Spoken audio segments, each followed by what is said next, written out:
Welcome to this week's 3 Good Minutes, which we hope will give you a moment of midweek inspiration.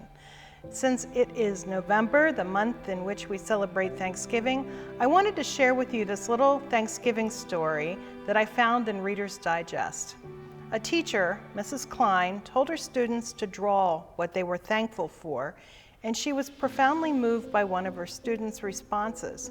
She told her first graders to draw a picture of something for which they were thankful, even as she thought how these little children who lived in a deteriorating neighborhood, how little they really actually had to be thankful for. And she knew that most of the class would draw pictures of turkeys or of bountifully laden Thanksgiving tables. That was what they believed was expected of them.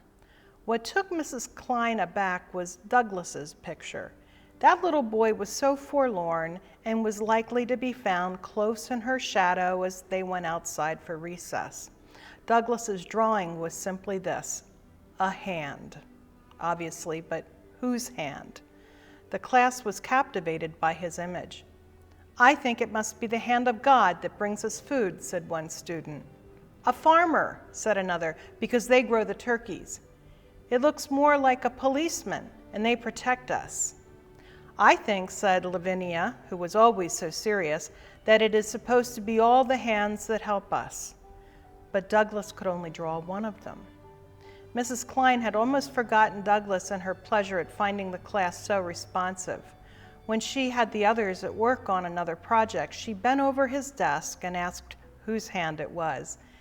And Douglas mumbled, "It's yours, teacher." Then Mrs. Klein recalled that she had taken Douglas by the hand from time to time. She often did that with the children, but that it should have meant so much to Douglas. Perhaps, she reflected, this was her Thanksgiving and everybody's Thanksgiving, not the material things given unto us, but the small ways that we give something to others, ways that involve simply a touch for the forlorn, a simple touch communicating inclusion. I think today about these words from the Gospel of Luke, chapter 6, verse 38. "Give, and it will be given to you. A good portion, packed down, firmly shaken, and overflowing, will fall into your lap. The portion you give will determine the portion you receive in return." I know one thing after having been a high school English teacher for 9 years in similarly deteriorated places. The joy I got from teaching had nothing to do with any kind of material reward. My joy came from knowing I had touched young lives in some way, that kids from a rough background knew I cared, that I would be for them, before school, after school, as need be, and I would listen, tutor, and encourage.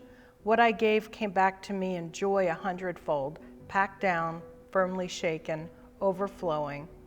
What joy might come back to you in the season of giving? Let us always be mindful of the many, many ways we can give to others, today and always. Amen.